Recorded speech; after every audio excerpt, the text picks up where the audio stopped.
চার দফা দাবি মানা না হলে কোনো কাজ নয় জানিয়ে দিয়েছে আরজি করের আন্দোলনরত জুনিয়র চিকিৎসকেরা। রবিবার বৈঠকের পর আরজি করের রেসিডেন্ট চিকিৎসকদের সংগঠনের তরফে সাদা কাগজে ছাপা চার দফা দাবি তোলা হয়েছে। অভিযুক্তকে গ্রেফতার, তার বিরুদ্ধে বিচার বিভাগীয় তদন্ত এবং মৃত্যুদণ্ড দেওয়া, পাশাপাশি অভিযুক্তর বিরুদ্ধে সিসিটিভি ফুটেজে যে প্রমাণ মিলেছে এবং ময়না তদন্তের যে রিপোর্ট মিলেছে তা প্রকাশ্যে আনতে হবে। 12 ঘন্টার মধ্যে অধ্যক্ষ, সুপার এবং চিফ মেডিসিন বিভাগের প্রধানের অপসারণের দাবি তোলা হয়েছে।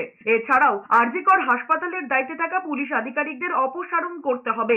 আন্দোলনকারী জুনিয়র চিকিৎসকদের তৃতীয় দাবি অবিলম্বে নিহতের পরিবারের জন্য উপযুক্ত অর্থ সাহায্য ঘোষণা করতে হবে। চতুর্থ এবং শেষ দাবি, তদন্ত কতদূর এগোচ্ছে তা নিয়মিত ব্যবধানে লিখিতভাবে জানাতে হবে। রবিবার বৈঠকের পর এমার্জেন্সিতেও কর্মবিরতি চালিয়ে যাওয়ার সিদ্ধান্ত নিয়েছেন আরজি করের আন্দোলনরত জুনিয়র চিকিৎসকেরা।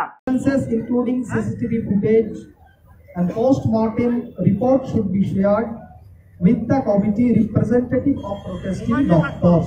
Written apology and resignation of the higher authority, that is principal, MSVP, chest medicine HOD and on-duty ACP of the RG Kor Medical College of appropriate compensation for the family of the victim, written progress of the investigation and updation to us must be published by the investigating authority on a day-to-day basis.